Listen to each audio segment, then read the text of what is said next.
Fala galera, beleza? Sou o professor Felipe e nesse vídeo eu vou falar um pouquinho com vocês sobre a avaliação e tratamento do músculo ilho-psoas. Na verdade, a gente pode utilizar essa avaliação para uma série de disfunções possíveis do ilho-psoas, tá? E as técnicas de tratamento elas vão variar muito de caso para caso, de paciente para paciente, dependendo então das manifestações clínicas desse paciente. Dependendo muito também da causa da lesão desse paciente, se foi alguma coisa estrutural, se ele tem alguma alteração estrutural ou se ele teve uma lesão traumática mesmo do ilho-psoas. Então, a primeira técnica que a gente utiliza aqui para avaliação do ilho-psoas, então, vai ser a técnica de palpação. Então, a primeira coisa que a gente vai ter que fazer, então, é localizar o nosso músculo ilho-psoas, tá? E durante a localização do ilho-psoas, o que é importante a gente perceber? O nosso ilho-psoas ele vai ficar localizado, então, entre a espinha ilíaca anterosuperior e a cicatriz umbilical. Então, a gente vai traçar uma linha entre os dois e aproximadamente no meio, mas de forma mais profunda, a gente vai ter a localização do nosso músculo ilho-psoas. Felipe, mas eu estou palpando aqui, a minha palpação ela é mais profunda. Sim. Uma coisa que a gente tem que observar, durante a palpação, essa palpação, em momento nenhum, é uma palpação confortável. Na verdade, era uma palpação desconfortável.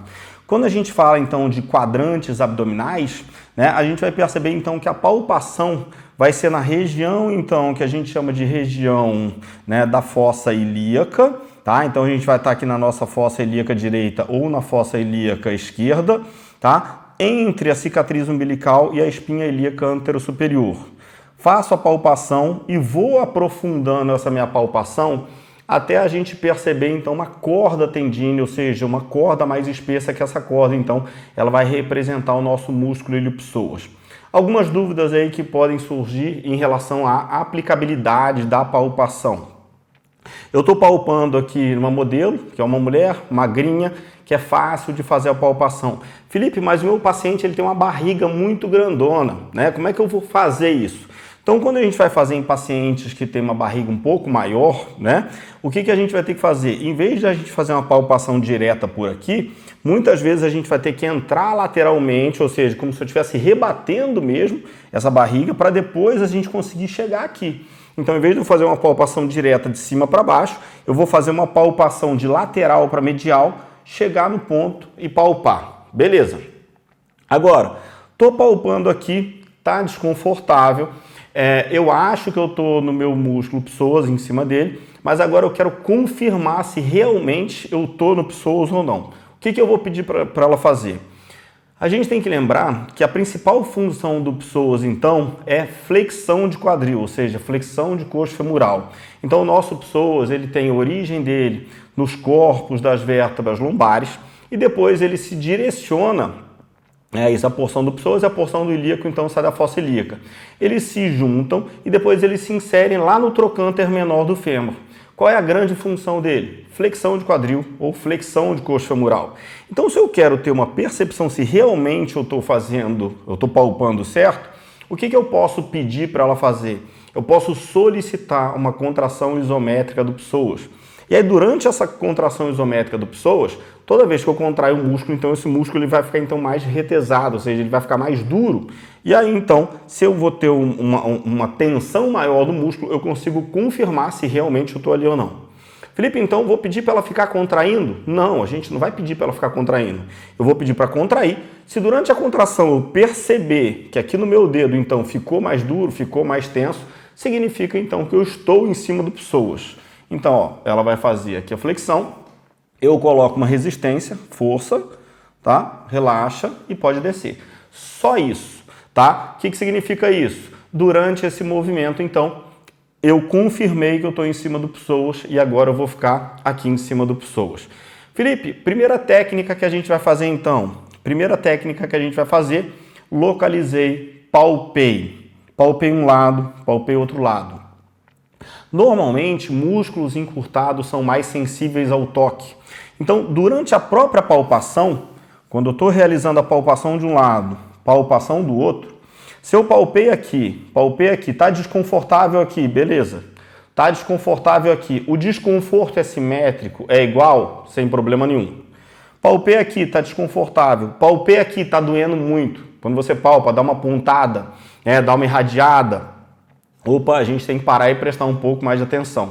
Então esse vai ser o nosso primeiro sinal. Depois, a primeira técnica então que a gente vai fazer então vai ser uma técnica então de massagem. Só que antes da gente fazer essa massagem profunda do psoas, a gente vai realizar um outro teste então que vai ser um teste funcional. Uma outra forma então da gente avaliar, antes da gente começar a fazer a massagem, é realizar o teste de Thomas. Como é que funciona o teste de Thomas então? Nesse teste de Thomas, então, a gente vai fazer uma flexão de quadril, uma flexão de coxa femoral máxima de forma passiva, tá? De um membro, e vai tentar observar se o outro membro compensa ou não. Felipe, como assim compensa ou não? Se durante a flexão essa coxa aqui vai levantar. O que significa isso? Se eu estiver fazendo a flexão desse quadril, tá? E aí eu vou trazer o máximo, e durante a flexão acontecer isso aqui, ou seja, ela tirar essa coxa da maca, significa que eu tenho encurtamento desse lado. Então a gente vai tentar aqui, tá? Primeiro só desse lado, fica paradinho aí, vamos tentar. Tá atrás o máximo possível, tá? E quase não houve, ou houve um descolamento muito pequenininho. Felipe, então descolou da maca. O teste é positivo? Não necessariamente. Todo teste a gente tem que avaliar, então, simetria. Ah, mas se descolou da maca tem um encurtamento. Mas às vezes tem um encurtamento que é simétrico e bilateral. Vai ser bilateral, então, da direita para a esquerda. Então aquilo ali é dela mesmo. O que não pode ter? Um lado descola muito e o outro lado não descola nada. Depois vou fazer a mesma coisa, trago para cá e observo aqui, então, se está levantando. Tá? Se levantou a mesma coisa, não tem problema nenhum. Então não tem disfunção nenhuma. O que não pode? Durante o teste, fiz a avaliação, né? E aqui levantou muito, aqui não levantou nada. Opa, levantou muito, encurtamento. Então a gente vai dar uma ênfase um pouquinho maior aquilo ali.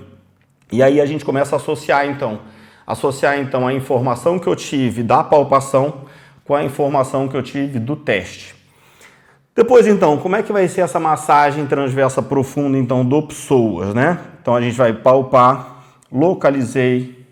Depois, vou pedir a contração para confirmar, força para cima, relaxa, desce. Quero massagear para relaxar. O que a gente vai fazer então? Se eu quero massagear para relaxar, eu vou botar ela numa posição de encurtamento, vou sustentar ela na posição de encurtamento e aí a gente vai ficar fazendo a massagem mais profunda aqui. Felipe, quanto tempo de massagem? Essa é a pergunta clássica que eu recebo em quase todos os vídeos que eu estou gravando. Felipe, quanto tempo eu fico? 1 minuto? 5 minutos? 15 minutos? Meia hora?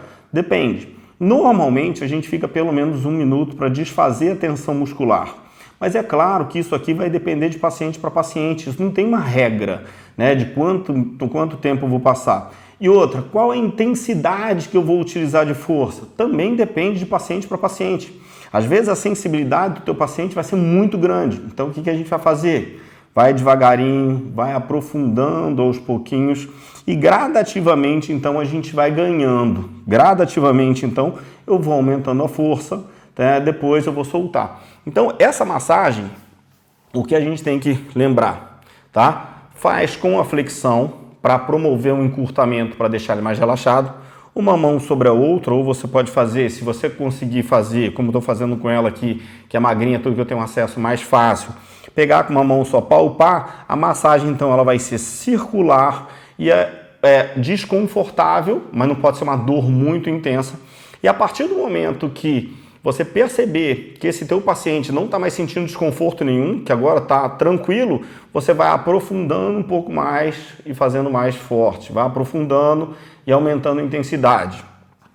Felipe, mas muitas vezes o paciente não dá esse feedback para a gente, ele não fala, né, que está doendo menos. O que a gente faz?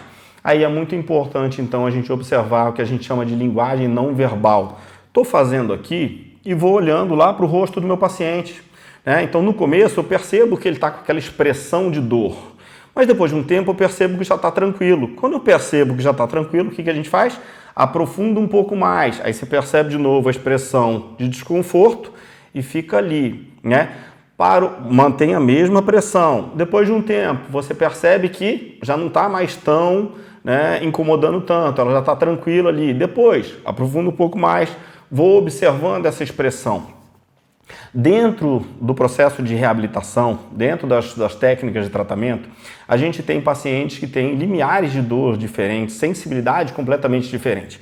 Então, o que é muito importante a gente observar? O que a gente chama então de linguagem não verbal, tá? Essa linguagem não verbal principalmente através da nossa expressão. Então, se o cara às vezes está na academia, ele não aguenta nem levantar tanto peso, mas ele fala assim, pode botar que eu aguento. Você coloca lá e você pergunta para ele, tá sentindo dor? E ele fala, não estou sentindo nada. Mas a expressão facial dele está entregando isso o tempo todo.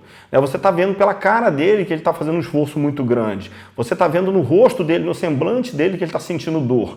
Então, a gente não pode ir só pelo feedback do que o paciente relata. Por quê?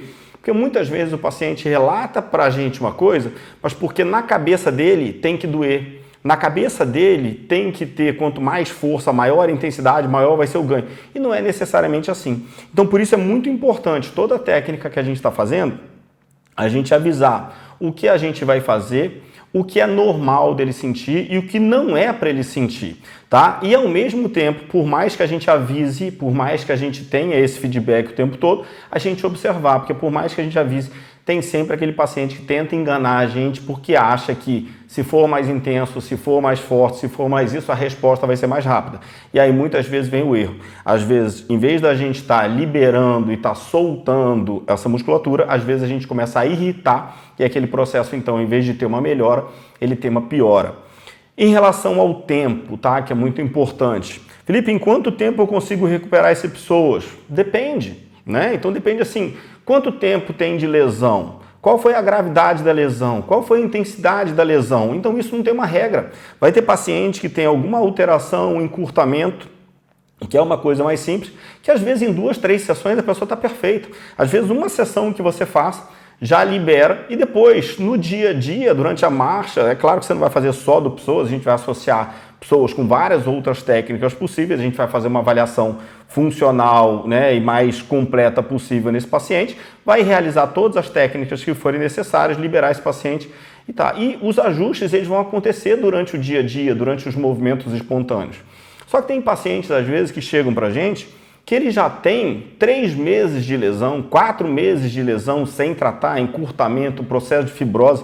Então, quanto mais tempo ele demorou para procurar, provavelmente mais tempo ele vai demorar para recuperar, porque ele já tem processos de compensação, ele já tem um processo de fibrose instalado. Então, isso aí a gente vai perder um pouquinho mais de tempo, tá? Então, primeira técnica, então, massagem profunda. Relembrando, a gente fez a massagem profunda, mas antes de fazer a massagem profunda, a gente fez a avaliação com palpação.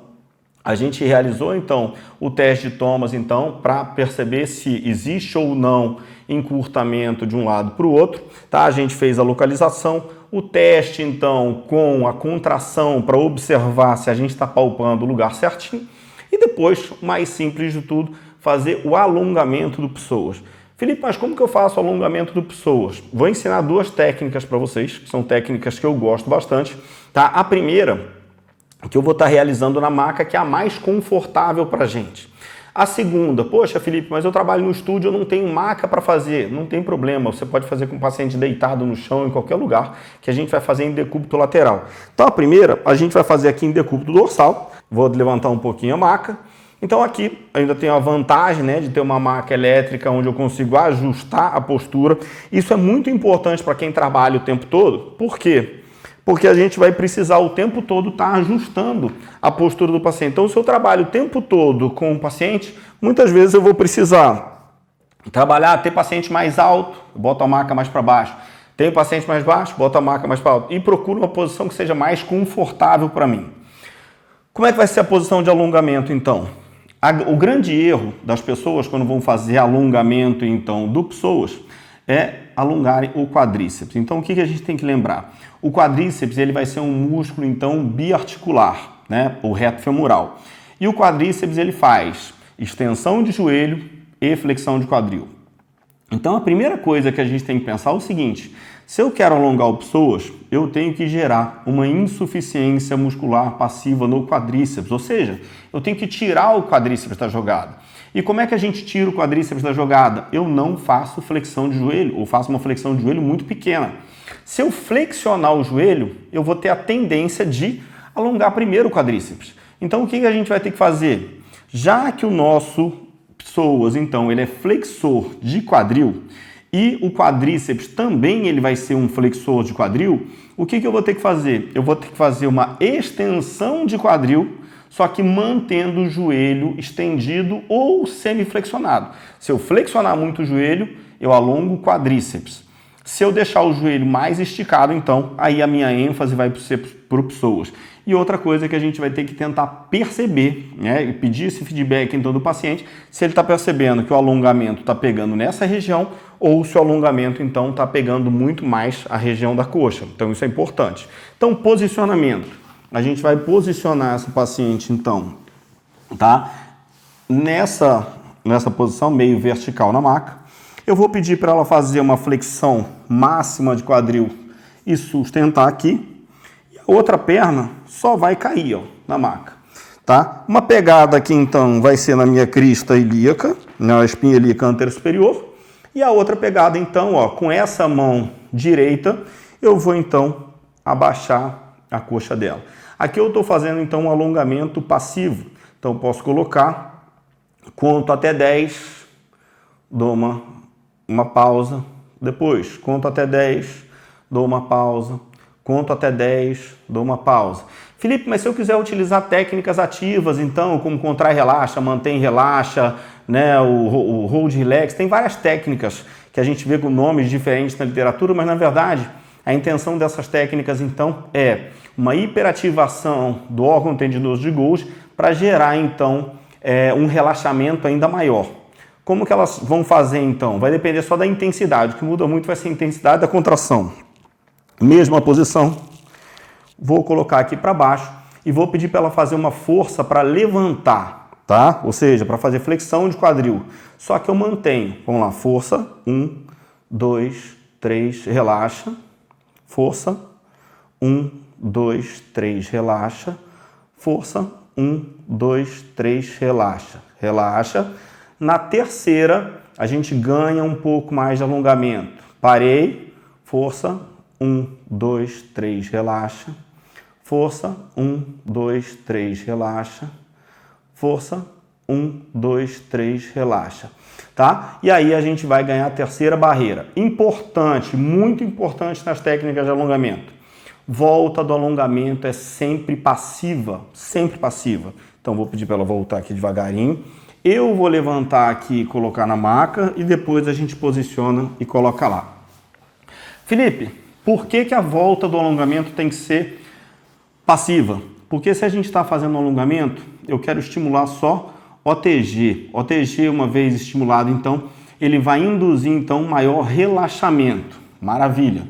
Se eu estou fazendo, então, e peço para ela voltar de forma ativa, se ela está voltando de forma ativa, então, estimula fuso.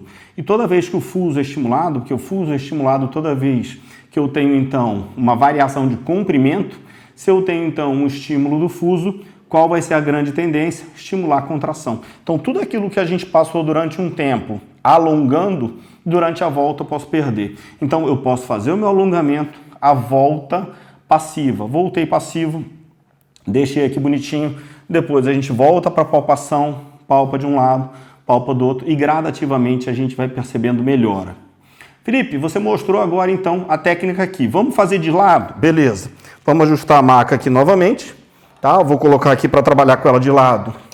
Vou descer um pouquinho a minha maca para ficar mais confortável para mim. Lembrando, você pode trabalhar em pé, trabalhar sentado da forma que for, tá? De acordo com o recurso que você tiver. Coloquei ela aqui. Vou colocar ela, então, de frente para vocês, em decúbito lateral para cá, tá? Mesma coisa, vou pedir para ela fazer a flexão dessa. Sustenta aqui. E aqui a gente vai fazer a pegada da seguinte forma. Essa mão aqui vai entrar aqui atrás, né? Bem aqui atrás da região lombar aqui da crista ilíaca, dando sustentação. E essa minha mão aqui, vem uma mão como se fosse uma mão, um berço aqui, para dar sustentação. Repara o seguinte, eu não estou fazendo flexão de joelho. Se eu quisesse fazer de quadríceps, eu faria assim, ó. Aí a gente faz flexão de joelho, tá? E extensão de coxa. Aí eu trabalho então o quadríceps. Se eu não quero que entre o quadríceps, eu deixo a perna meio estendida, deixo relaxada aqui. Essa mão sustenta para ela não vir. e essa mão trabalha aqui. Posso fazer o contra-relaxa? Também posso.